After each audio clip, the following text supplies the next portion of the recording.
San Pedro জেলখানা বিশ্বের অন্যতম কুখ্যাত কারাগার হিসেবে পরিচিত। এটি বলিভিয়ার লাপাজ শহরে অবস্থিত। এই জেলের বেশ কিছু অস্বাভাবিক এবং আকর্ষণীয় বৈশিষ্ট্য রয়েছে, যা একে অন্যান্য কারাগার থেকে আলাদা করে তুলেছে।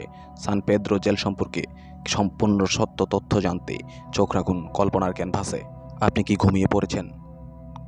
ঘুমিয়ে থাকলে উঠে পড়ুন, সময় হয়েছে সত্য জানবার।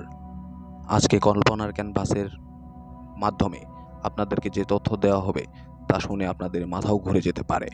জেলখানার নাম সান পেদ্রো। জেলখানাটিতে রয়েছে অস্বাভাবিক অবকাঠামো। এই জেলটির ভেতর আসামিরা নিজেদের ব্যবস্থাপনায় বসবাস করে। সেখানে আলাদা আলাদা সেকশন রয়েছে এবং প্রতিটি সেকশনে বাসস্থানের দাম ভিন্ন। কারাগারের বন্দীরা তাদের জেলখানার ভেতরকার রুম কেনে বা ভাড়া নেয়, অর্থাৎ ধনী বন্দীরা আরামদায়ক কক্ষে থাকতে পারে, যেখানে দরিদ্র বন্দীরা কম আরামদায়ক স্থান বেছে নিতে বাধ্য হয়।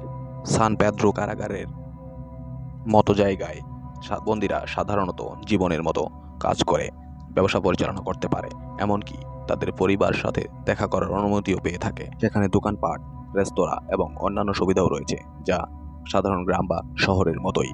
বন্দীরা প্রয়োজনীয় অর্থ উপার্জনের জন্য কৃষিকাজ করতে পারে। অনেক বন্দী খাবার বিক্রি করা, পরিষেবা প্রদান করা, অন্যান্য কাজের মাধ্যমে আয় করে থাকে। তবে এই অর্থনৈতিক বিষয়টি ধনী এবং দরিদ্র বন্দীদের মধ্যে বৈষম্য তৈরি করে। সান পেদ্রো জেলখানাটি পর্যটকদের জন্য উন্মুক্ত ছিল, যেখানে তারা টাকার বিনিময়ে জেলের ভেতরে প্রবেশ করতে পারে এবং বন্দীদের জীবনযাত্রা দেখতে পারত।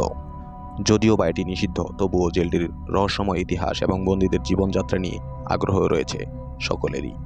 সান পেদ্রো জেলখানাটিতে সহিংসতা, মাদক ব্যবসা এবং অপরাধের ঘটনাও প্রচুর ঘটে। এটি কারাগারের নিয়ন্ত্রণ ব্যবস্থাপনা দুর্বলতার প্রতীক হিসেবেও পরিচিত।